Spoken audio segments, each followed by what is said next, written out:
Aloha all, and welcome back to Let's Play Sly 2 Band of Thieves. I'm Paper Mario Guy.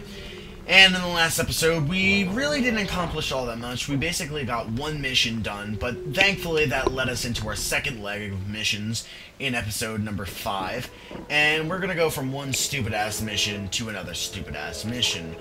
But because of my negative, opinions on the mission, I'm gonna try to stay positive. Think of the good parts of the missions and, stay optimistic on the fact that, we don't have all that much left.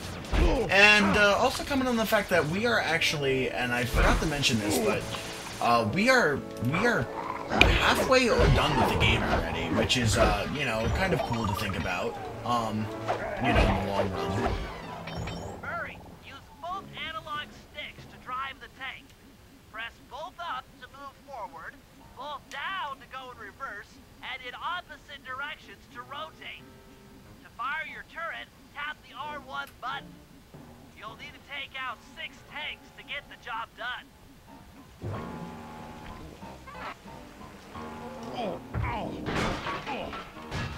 Here we go.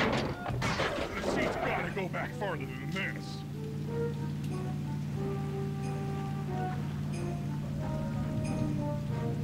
Okay, guys, I'm in a tank.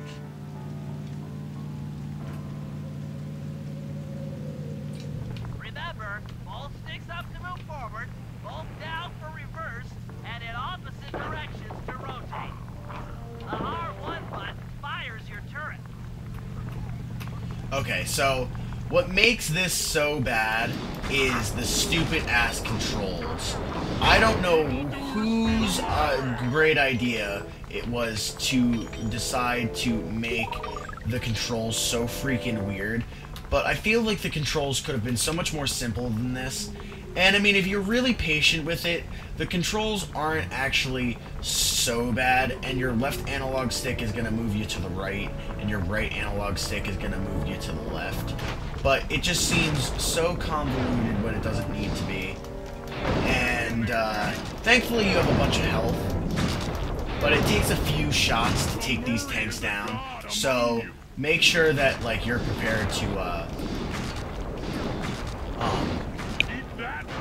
make sure that you're prepared to, take some damage, and just be a little careful, that you don't get, like, completely obliterated. Like, I have some pretty low health, so hopefully I can find some more. But, I mean, if you can get a hold on the controls, like, it's not so bad, I guess.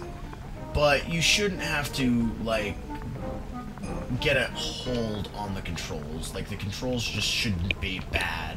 And it's just, like, I don't know, it's really weird. But we're gonna try to, like, stay somewhat out of harm's way.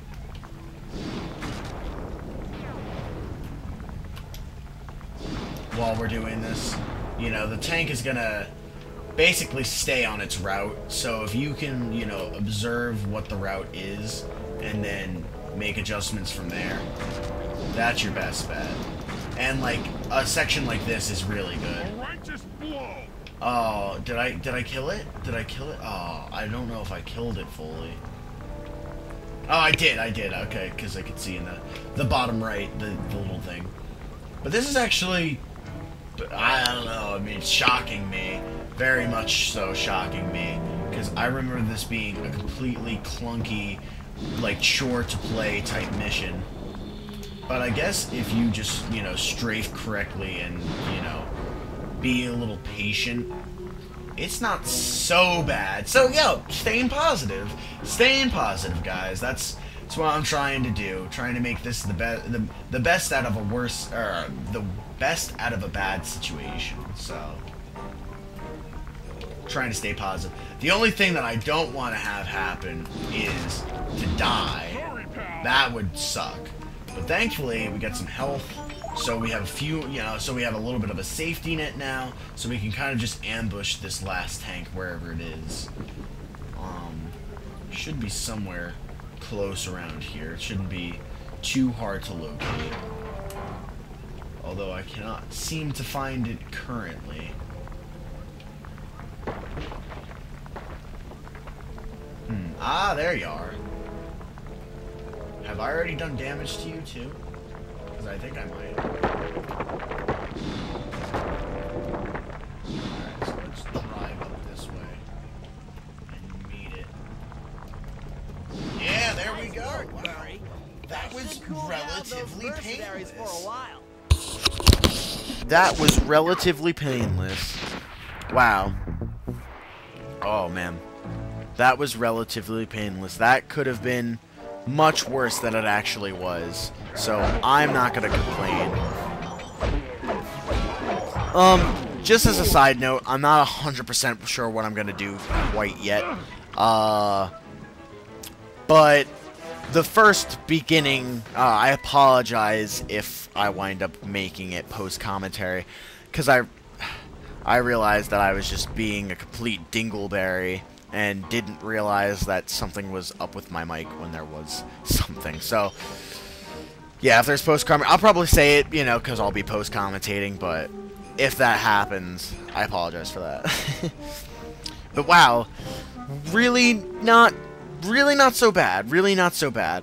I am incredibly pleased to say that I didn't feel that, you know, was the equivalent of, you know, getting a nail driven into my stomach. Like, man. Alright, so now we're going to be going back out into the field as Bentley for some more hacking missions, because can't get enough of those hacking missions. Though the hacking missions aren't so bad, I guess. You know, at least I know exactly what I'm getting into when I go into a hacking mission. At least I'm not, like, gonna get shocked and be like, oh, wow, this is, you know, lame or dumb. It's something familiar. It's something I'm used to, you know. It's a nice little stick shooter, but you just gotta be careful, especially in this particular one. How are you gonna hack the computers down there when they've got no power? According to General Clawfoot, a mobile energy source is stored at the end of this hallway. Hallway is a pretty kind term for what looks to me like a complex medieval gauntlet of death. Yes. Well, while the idea of jumping down a crypt filled with whirling, razor-sharp spikes might scare me, in fact terrorize my every fiber, it's the only way to power up that old computer in the re-education tower. Without that thing online, we'll never get at the Clockwork Eyes or free Carmelita. You're a good man, Bentley. Just make sure those traps don't rip you into 100 little turtle pieces. Why'd you have to say that? So Bentley's taking one for the team, being incredibly frightened and afraid to, you know, get ripped into shreds. But thankfully, he is brave enough to go out into the field and do some nice precision platforming, dodging pendulums of death, jumping over, you know, floors filled with spikes, and rotating pillars of, rotating rods of absolute terror in order to save Carmelita and also get the Clockwork Eye. So, kudos to you, Bentley, for being, you know, pretty ballsy and doing something that you're not used to doing. And, oh, tentacles. Ooh. Just a little bit more platforming, and we're finally ready to hack. Oh, yeah, let's go. Aha! This acid battery should do the trick. Just walk close to the electrode and voila! Prepare to be hacked, you knave. Bentley has an attitude on him. I don't know what he thinks he's doing, but he has quite the attitude. And we have this lovely monotone beat to listen to again. And these guys are moving really slow. I don't remember them moving this slow before. But I'll take it, because it makes my job a little easier. The thing is, I believe there's 3 things that you have to hack, total. But the catch is that you're not allowed to get hit. Once you get that acid battery, being hit is no longer an option. You will fail the mission immediately if you get hit. I'll get you, Contessa. Oh, how many times must you say that? It's not going to happen. I'm dead serious. I'll get you. I'll get you, I'll get you. I mean it. I'll get you. Yes, yes, so I've heard.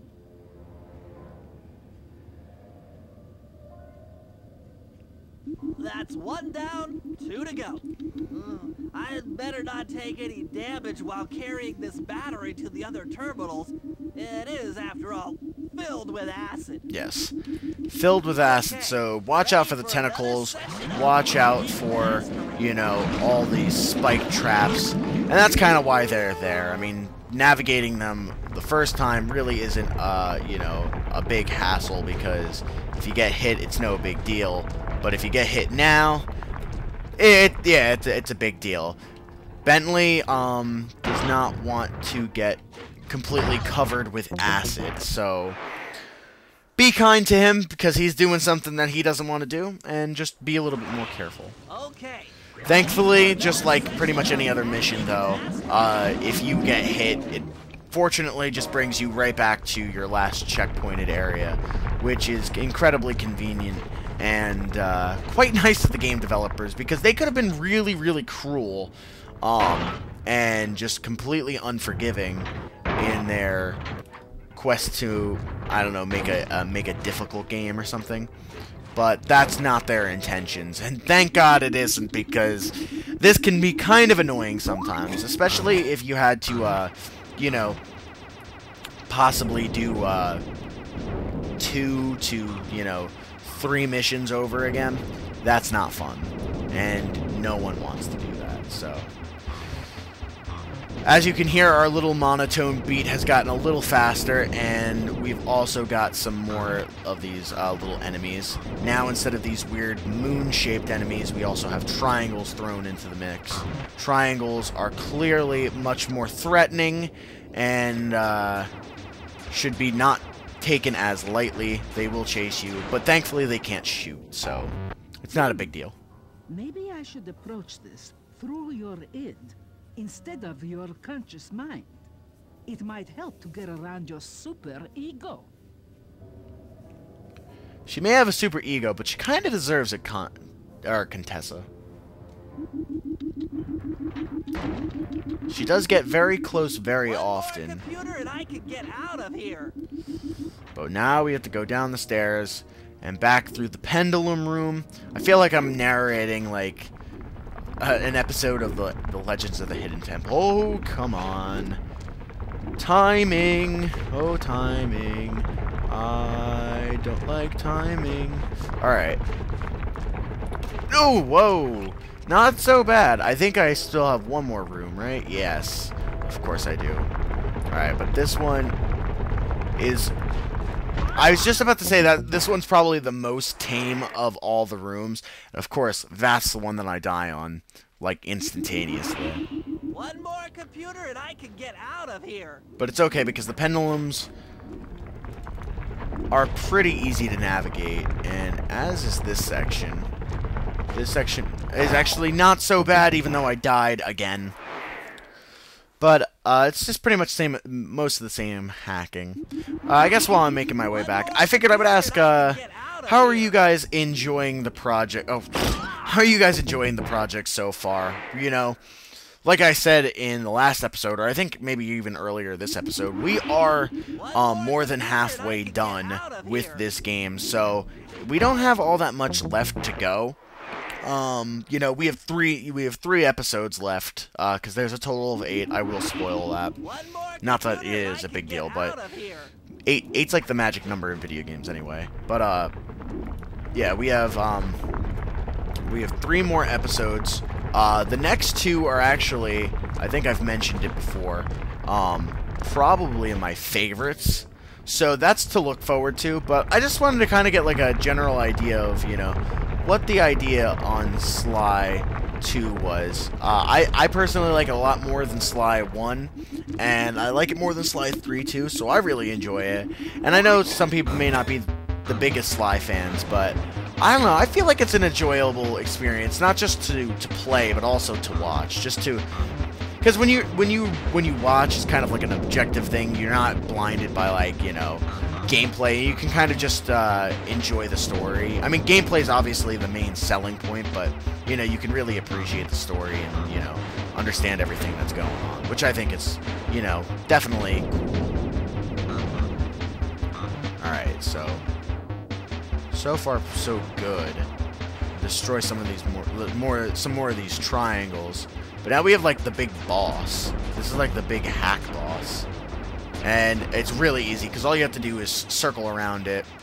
And then you're basically in this big pit all by yourself. And one of the last hacking missions. Why fight it?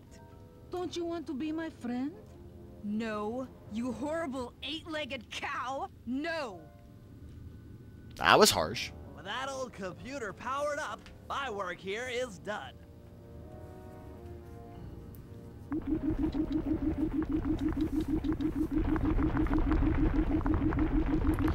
Wunderbar.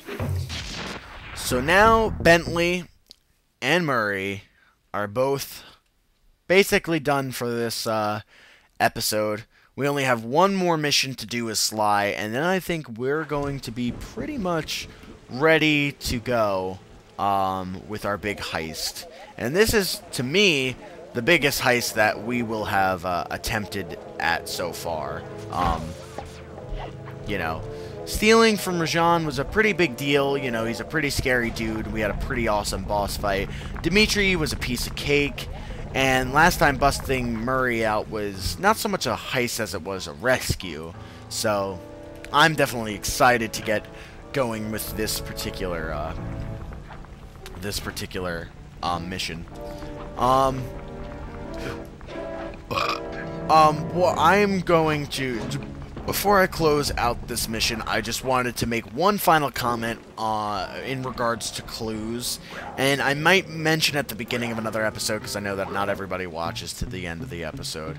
I'm not that egotistical as to think that everybody watches every aspect of my video, but, I did make a decision on what I'm going to do for the clues. I am actually also going... Oh, no! No! Oh, man. What the damn it! Damn it, damn it, damn it, damn it, damn it. That was an accident. See, that's what I didn't want to have happen. But anyway, what I was just about to say is I plan on putting all the clues for each area into its own separate video. And that is my my plan. That's my plan of attack. That's what I'm gonna do for all the future clues. No exceptions. I'm just, you know, I think I might even repost Dimitri's in its own videos. I just feel like that's easier to follow, and, you know, for people who are going to be searching up, you know, how to get all the clues in this particular area or that particular area, I feel like that would be easier to navigate and access, and I know that if I was looking for the clues, that I would want to be able to find them easily, you know, without any hassle, and, you know, I could also probably find a way to do it so that, you know, maybe I'm not commentating, or if I do commentate in like a fashion that is more walkthrough-y than maybe I would do in like an actual Let's Play. So that's what I'm gonna do with that. And damn, that was worth a lot of money. So that's what I'm gonna do with that. So if you were wondering how things were going with the clues, because I know I've gotten some comments, that's that. But that concludes Part 4 of Episode 5 of Sly 2 Band of Thieves. I'm Paper Mario Guy. I hope you enjoyed this episode, and I'll see you guys all next time.